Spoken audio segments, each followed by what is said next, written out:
Nothing that ever came to anything by Jack London. It was at Quito, the mountain capital of Ecuador, that the following passage at correspondence took place.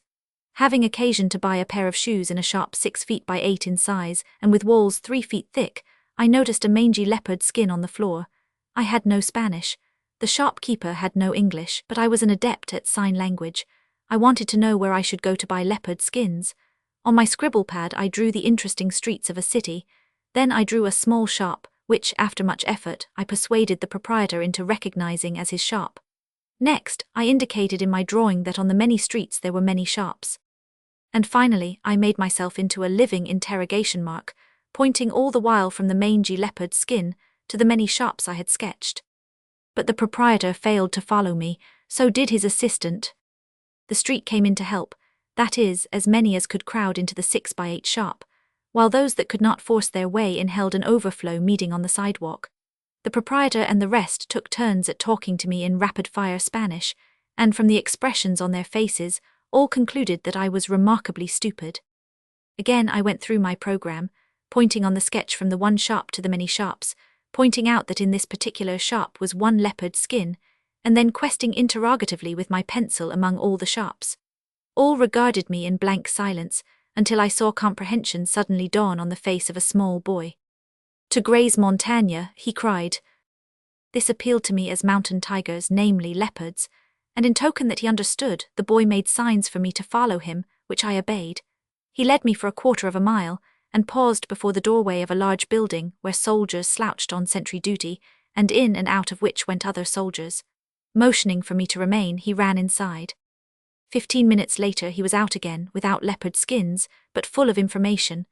By means of my card, of my hotel card, of my watch, and of the boy's fingers, I learned the following: that at 6 o'clock that evening he would arrive at my hotel with 10 leopard skins for my inspection.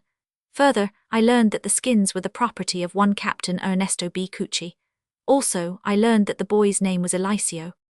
The boy was prompt. At 6 o'clock he was at my room. In his hand was a small roll addressed to me. On opening it I found it to be manuscript piano music, the Hora Tranquilla Valse or Tranquil Hour Waltz, by Ernesto B. Cucci. I came for leopard skins, thought I, and the owner sends me sheet music instead. But the boy assured me that he would have the skins at the hotel at 9 next morning, and I entrusted to him the following letter of acknowledgement. "Dear Captain Becucci, 1,000 thanks for your kind presentation of Hora Tranquilla Valse. Mrs. London will play it for me this evening. Sincerely yours, Jack London." Next morning Eliseo was back, but without the skins. Instead, he gave me a letter written in Spanish, of which the following is a free translation. "To my dearest and always appreciated friend, I submit myself. Dear Sir, I sent you last night an offering by the bearer of this note, and you returned me a letter which I translated. Be it known to you, sir, that I am giving this waltz away in the best society, and therefore to your honoured self. Therefore it is beholden to you to recognise the attention, I mean by a tangible return, as this composition was made by myself. You will therefore send by your humble servant, the bearer, any offering, however minute, that you may be prompted to make. Send it under cover of an envelope. The bearer may be trusted. I did not indulge in the pleasure of visiting your honourable self this morning, as I find my body not to be enjoying the normal exercise of its functions. As regards the skins from the mountain, you shall be waited on by a small boy at 7 o'clock at night, with 10 skins from which you may select those which most satisfy your aspirations. In the hope that you will look upon this in the same light as myself, I beg to be allowed to remain your most faithful servant, Captain Ernesto Becucci. Well, thought I, this Captain Ernesto Becucci has shown himself to be such an undependable person that, while I don't mind rewarding him for his composition, I fear me if I do I never shall lay eyes on those leopard skins. So to Eliseo I gave this letter for the captain. My dear Captain Becucci, have the boy bring the skins at 7 o'clock this evening, when I shall be glad to look at them. This evening when the boy brings the skins, I shall be pleased to give him in an envelope for you a tangible return for your musical composition. Please put the price on each skin, and also let me know for what sum all the skins will sell together. Sincerely yours, Jack London. Now, thought I have him. No skins, no tangible return, and evidently he is set on receiving that tangible return. At 7 o'clock Eliseo was back, but without leopard skins. He handed me this letter. Senor London, I wish to instill in you the belief that I lost today, at 3:30 in the afternoon, the key to my cubicle. While distributing rations to the soldiers, I dropped it. I see in this loss the act of God.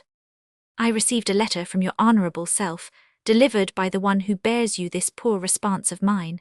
Tomorrow I will burst open the door to permit me to keep my word with you. I feel myself eternally shamed not to be able to dominate the evils that afflict colonial mankind. Please send me the trifle that you offered me. Send me this proof of your appreciation by the bearer, who is to be trusted. Also give to him a small sum of money for himself, and earn the undying gratitude. Your most faithful servant, Captain Ernesto Bicucci. Also, enclosed in the foregoing letter was the following original poem, apropos neither of leopard skins nor tangible returns, so far as I can make out. A fusion.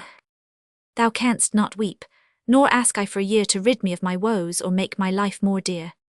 The mystic chains that bound thy all-fond heart to mine, alas, asunder are for now and for all time. In vain you strove to hide, from vulgar gaze of man, the burning glance of love that none but love can scan.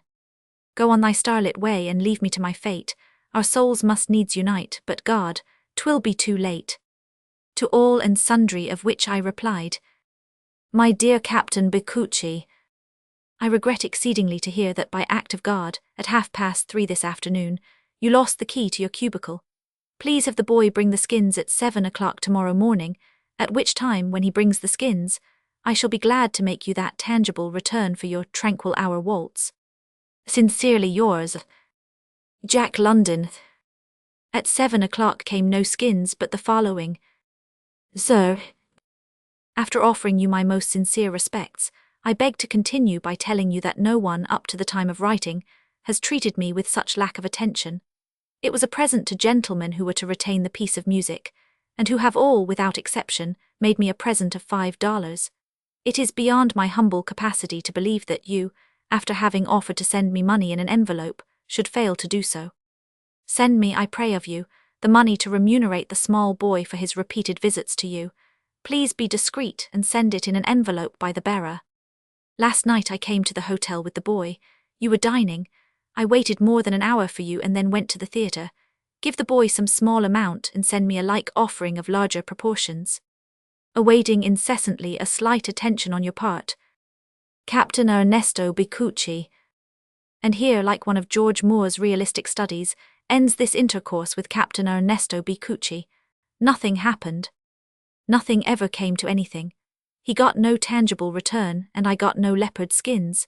The tangible return he might have got, I presented to Eliseo, who promptly invested it in a pair of trousers and a ticket to the bullfight. Note to editor, this is a faithful narration of what actually happened in Quito, Ecuador.